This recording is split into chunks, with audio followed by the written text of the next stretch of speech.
नमस्कार। अयोध्या के बाद अब काशी के ज्ञानवापी में भी पूजा पाठ शुरू हो जाएगी। इस बारे में कोर्ट ने आज फैसला दे दिया। कोर्ट ने फैसले में 31 साल पुराने एक व्यास परिवार को तहखाने में पूजा की अनुमति दे दी। इससे पूरे बनारस में जश्न का माहौल है, बल्कि कहें कि पूरे हिंदू समाज में जश्न का माहौल है, ऐसा दावा किया गया है। 31 साल बाद पूजा का अधिकार मिला है और प्रशासन ने व्यवस्था करने के लिए 7 दिन का वक्त दिया है। 1993 के पहले यहाँ पूजा होती थी, लेकिन बाद में ये पूजा बंद हो गई। अब जिला कोर्ट ने जिला जज डॉक्टर अजय कृष्ण विश्वेश की अदालत में ये मामला चल रहा था। मंगलवार तक इस पर बहस हो गई और आज 31 जनवरी को इस बारे में फैसला सुना दिया गया।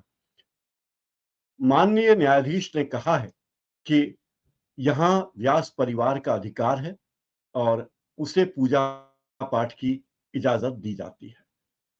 न्यायाधीश महोदय ने अपने फैसले में लिखा कि सेटलमेंट प्लाट क्रमांक 3130 थाना चौक जिला वाराणसी में स्थित भवन के दक्षिण की तरफ स्थित तहखाने में जो वादग्रस्त संपत्ति है, वादी और काशी विश्वनाथ ट्रस्ट बोर्ड के द्वारा नामित निर्दिष्ट पुजारी से पूजा राग भोग तहखाने में स्थित मूर्तियों का कराए जाने और इस उद्देश्य की पूर्ति के लिए 7 दिन के भीतर लोहे की बाड़ आदि का उपयोग करें।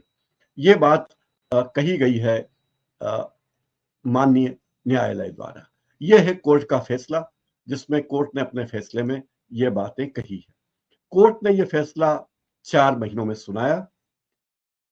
शैलेंद्र व्यास ने यह याचिका लगाई थी और उन्होंने कहा था कि 1993 के पहले सोमनाथ व्यास यहाँ पूजा पाठ करते थे। बाद में पूजा पाठ बंद हो गई। 2020 में व्यास जी का निधन हो गया था। उनकी बेटी उसके बाद उषा रानी के बेटे शैलेंद्र व्यास ने पूजा का अधिकार मांगा था। जिला जज ने इस बारे में फैसला कर लिया। अंजुमन इंतजामिया के वकील मुमताज अहमद और अखलाक अहमद ने कहा था कि व्यास जी का तहखाना मस्जिद का पार्ट है, ये वक्फ बोर्ड की संपत्ति है, इसलिए पूजा पाठ की अनुमति नहीं दी जा सकती है। लेकिन आज के फैसले में, आज यानी 31 जनवरी 2024 के फैसले में कोर्ट ने ये अंजुमन इंतजामिया के वकीलों की दलील नहीं मांगी कि यहाँ पूजा पाठ शुरू हो सकती है। इसके साथ ही जिला न्यायाधीश महोदय को कहा कि 7 दिन के भीतर पुजारी तय करें और मुस्लिम पक्ष से कहा कि तहखाने की चाबी हमें दे दें। और उसके बाद डीएम की मौजूदगी में व्यास तहखाने का ताला खोला गया था 24 जनवरी को। वहां मुस्लिम पक्ष के वकील मेराजुद्दीन ने कहा था कि फैसले के खिलाफ अब हम हाई कोर्ट में जाएंगे, यह फैसला न्याय संगत नहीं है। देखिए, कोर्ट ने जो फैसला दिया उसके बारे में हम यही कह सकते हैं कि कोर्ट ने जो फैसला दिया उसके बारे में एएसआई की रिपोर्ट भी बड़ी महत्वपूर्ण है।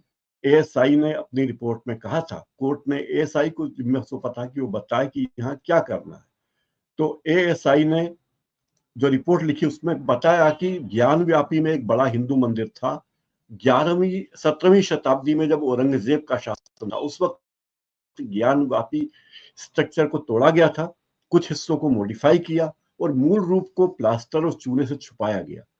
यह रिपोर्ट 839 पेज की है और इस रिपोर्ट में ज्ञानव्यापी के तमाम पहलुओं के साथ ही वहां की तस्वीरें भी है। ये जो तस्वीर आप देख रहे हैं, इसके बारे में कहा गया था कि यहाँ भगवान की मूर्ति थी जिसे निकाल दिया गया। ये पुराने तहखाने के चिन्ह हैं जहाँ कमल के निशान बने हुए हैं, कई जगह ओम के निशान भी बने हुए हैं और इस तरह की तस्वीरें उसके बारे में बताई जाती है। ये एक तस्वीर है जब ज्ञानवापी मंदिर का मंदिर तोड़ा जा रहा था, उस वक्त की चित्रकारी का एक नमूना है और यह तस्वीर उस समय की है। तो अब ज्ञानवापी मस्जिद में भी पूजा पाठ होगी और तमाम वो सारी चीजें होगी। जश्न का माहौल है ही, लेकिन एक नजर डालते हैं कि आखिर क्या है ज्ञानवापी मस्जिद का इतिहास मंदिर को इसे काशी विश्वनाथ का हिस्सा क्यों कहा जाता है? ये भी कहा जाता है कि ये दरअसल एक विश्वनाथ का हिस्सा था, क्योंकि काशी जी में जहां विश्वनाथ विराजित हैं, जो नंदी है, नंदी का मुंह मस्जिद की ओर, कभी ऐसा नहीं होता कि नंदी, शिव मंदिर के नंदी का मुंह किसी मस्जिद की ओर है। जाहिर है नंदी का मुंह हमेशा शिव की प्रतिमा, शिवलिंग की तरफ होता है। तो जानकारों की माने तो लोगों ने कहा था कि विश्वनाथ मंदिर और मस्जिद के बीच जो 10 फीट गहरा कुआं था, उसे ही ज्ञान व्यापी कहा जाता, और ज्ञान वापी के इस कुएं का नाम मस्जिद पड़ा है। ज्ञान वापी पुराण में यह जिक्र है कि भगवान शिव ने खुद यहाँ लिंगाभिषेक के लिए अपने त्रिशूल से यह कुआं बनाया था, यह धारणा है। लोगों ने यह भी कहा कि इस कुएं का जल बहुत पवित्र है और इसे पीने के बाद ज्ञान का बोध होता है। यह जल, यहीं का जल काशी विश्वनाथ मंदिर में चढ़ाया जाता है। हिंदू पक्ष के अनुसार मस्जिद और विश्वनाथ मंदिर के भीतर जो 10 फीट गहरा कुआं है, इसे ज्ञान वापी कहते हैं।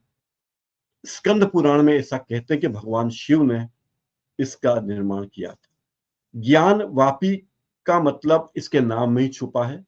ज्ञान वापी यानी ज्ञान रूपी तालाब, जिसका जल पीने से विद्या की प्राप्ति हो जाती है, ज्ञान वाप हो जाता है। मस्जिद की दीवार पर हिंदू मंदिर की झलक थी। कई बार यह कहा गया था कि मस्जिद के पीछे की दीवार में दीवार हिंदू शैली की बनी है, जो एकदम मंदिर जैसी है। इतिहासकारों द्वारा बताया गया कि इस मंदिर को औरंगजेब ने तोड़ दिया था और उसके बाद ऊपर से आंशिक रूप से मंदिर का निर्माण कर दिया था। ज्ञानवापी परिसर में मां श्रृंगार गौरी, भगवान गणेश, हनुमान जी, विश्वेश्वर, नंदी जी और कई देवी देवताओं की प्रतिमा है। ज्ञान वापी मस्जिद की दीवार पर घंटी का निशान भी मिला है। ये बात कही जाती है कि ज्ञान वापी में जो कुछ हुआ है वो किस तरीके से बहुत महत्वपूर्ण है। और अब आप देखेंगे कि इस मामले को लेकर भी तूल पकड़ा जाएगा और बहुत कुछ होने वाला है देश की राजनीति में। बीजेपी यहां रुकने वाली नहीं है। इस तरह की बातें होगी कि मथुरा में भी जो मस्जिद है वहां मंदिर बनाया जाए, तो ये सब चीजें अभी होने ही वाली है। आप देखते जाइए। अब ये कहा भी जाता था कि अयोध्या हुआ, मथुरा काशी बाकी है, तो अभी उसी की शुरुआत हो रही है। एक और बात है कि कोर्ट ने जो बात आज आपने कही है कि 17 जनवरी को व्यास जी के तहखाने, इसमें जो एक व्यास जी का तहखाना है जिसका जिम्मा डीएम को सौंप दिया था, और अब आगे केवल 4 महीने में ही यह फैसला सुनाया है, क्योंकि 25 सितंबर 2023 को शैलेंद्र व्यास ने इस बारे में याचिका दायर की थी और कोर्ट ने यह फैसला सुना दिया है। इसको लेकर, इस फैसले को लेकर दोनों ही पक्षों में बहुत तरह की बातें हैं। शैलेंद्र व्यास के वकील थे पंडित सुधीर त्रिपाठी। उन्होंने कोर्ट में कहा कि तहखाने में मूर्ति की पूजा होती थी। यहाँ 1993 के बाद व्यास जी के परिवार को आने से रोक दिया गया, इसलिए पूजा पाठ रुक गया। बाद में तहखाने का दरवाजा हटा दिया गया और हिंदू धर्म की कई चीजें यहाँ पे मौजूद है। मुस्लिम पक्ष ने कोर्ट में तर्क दिया कि यहाँ किसी भी व्यक्ति ने कभी तहखाने की पूजा ही नहीं की। जब पूजा नहीं की तो मंदिर कैसे मान ले? वहां कोई मूर्ति कभी नहीं थी। ऐसे में किसी को पूजा से रोकने का अधिकार नहीं है। तहखाने में मूर्ति नहीं है, ऐसे में पूजा करवाने का निर्देश दिया जाना उचित नहीं है, यह मुस्लिम पक्ष ने कहा। लेकिन एक बात जरूर है कि व्यास परिवार के वकील पंडित सुधीर त्रिपाठी ने कोर्ट में कहा कि वाराणसी के व्यास वर्ष वृक्ष, जो सजरा जिसे कहते हैं, 1951 से मिलता है। सबसे पहले व्यास शतानंद व्यास थे, जो 1551 में इस मंदिर के प्रमुख थे। उसके बाद सुखदेव व्यास, फिर विश्वनाथ व्यास, फिर विश्वनाथ व्यास, फिर शंभुनाथ व्यास, फिर रुक्मी देवी, फिर महादेव व्यास, फिर कलिका व्यास, फिर लक्ष्मी नारायण व्यास, फिर रघुनंदन व्यास, फिर वेदनाथ व्यास था। इसलिए उनकी बेटी राजकुमारी ने वंश को आगे बढ़ाया। उनके बेटे सोमनाथ, चंद्र व्यास, केदारनाथ व्यास और राजनाथ व्यास ने परंपरा को आगे बढ़ाया। सोमनाथ व्यास का देहांत 28 फरवरी 2020 को हो गया था। उनकी बेटी उषा रानी के बेटे शैलेंद्र कुमार व्यास से उन्होंने यही याचिका लगाई थी। 25 फरवरी 25 जनवरी को एएसआई ने इसकी एक रिपोर्ट सार्वजनिक कर दी थी। इस रिपोर्ट के मुताबिक मंदिर में भगवान विष्णु, गणेश, शिवलिंग और बहुत से हिंदू चरित्रों के निशान मिले हैं। तो ये बातें कही जा रही है। एएसआई की रिपोर्ट को महत्व दिया जा रहा है कि एएसआई की रिपोर्ट ने क्या कहा, ये बात बहुत महत्वपूर्ण है। इस एएसआई ने अपनी रिपोर्ट में कहा कि ज्ञानव्यापी में एक बड़ा हिंदू मंदिर मौजूद है। 17वीं शताब्दी में जब औरंगजेब का शासन था, उस वक्त यहाँ का स्ट्रक्चर तोड़ा गया, कुछ हिस्सों को मॉडिफाई किया गया और प्लास्टर से और चूने से उसे छुपा दिया गया। तो एएसआई की ये रिपोर्ट थी, उसके बाद ये फैसला किया गया। दीवार की मूर्ति उखाड़ने के निशान भी एएसआई ने बताया कि देखिए, दीवार से मूर्ति उखाड़ दी गई, जहां का ये दृश्य है। इसके बाद और चीजों के बारे में भी एएसआई ने अपने तर्क रखे। तो अब तैयार हो जाइए ज्ञानव्यापी परिसर के पूजा पाठ के लिए। वहां नए रूप में फिर एक बार बीजेपी सरकार की उपलब्धियों की चर्चा होगी और देश को बताया जाएगा कि किस तरह बीजेपी ने देश को आगे लाने के लिए कार्य किया है। इस कार्यक्रम में फिलहाल इतना ही। मेरे चैनल को लाइक कीजिए, सब्सक्राइब कीजिए और बेल आइकन